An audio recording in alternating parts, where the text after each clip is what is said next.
I brought her some flowers. You got to be out your fucking mind. What? What do you mean? No. Franklin. You got to go. What? I just came to see if I turned your white bitch brown. Damn. You thought I was lying. Shit. Tyler Perry's divorced Sistas Franklin isn't dead. The police officer's strange behavior.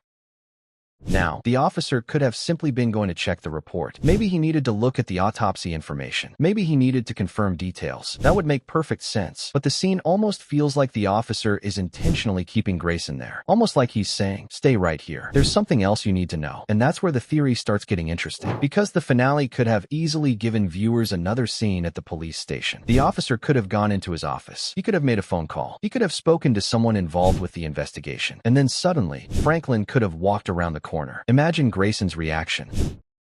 Where was the Franklin storyline?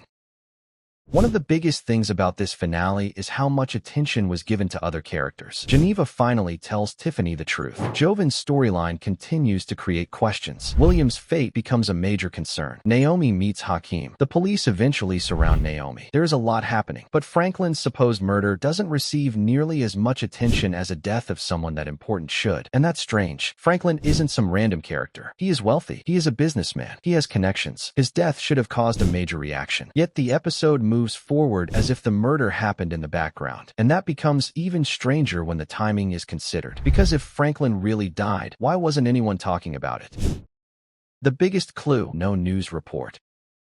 This might be the biggest clue of all. Hakeem supposedly carries out the murder. He then contacts Naomi and tells her that the job is done. Naomi appears to believe that Franklin is dead, but then something is missing. There is no major news report, no breaking news coverage, no social media explosion, no blogger talking about the murder, no character suddenly calling Naomi and saying, "Girl, your ex-husband just got murdered." Nothing. And remember, Franklin is supposed to be a wealthy and recognizable man. This isn't a random incident that nobody would notice. If a high-profile businessman were murdered, the story would almost certainly start spreading, especially considering that the supposed murder happens at night and the next morning arrives. So why is everyone acting like Franklin's death barely happened? Naomi's reaction makes it even worse. Then there is Naomi. Her behavior after supposedly learning that Franklin has been murdered is incredibly suspicious. She wakes up looking almost excited. She seems happy. She isn't behaving like someone who has just learned that a major person from her past has been killed. And that's where her arrogance may have become her biggest weakness. Naomi believes everything has gone according to plan. She thinks Hakeem did exactly what she wanted. She thinks Franklin is gone. And most importantly, she thinks nobody can connect her to what happened. But she doesn't seem to be checking whether Franklin's death has actually become public knowledge. She doesn't appear worried about the news. She doesn't seem concerned about whether the murder has been reported. She simply assumes the job is finished. And that confidence may be exactly what exposes her. That's all for today. We will see you next time.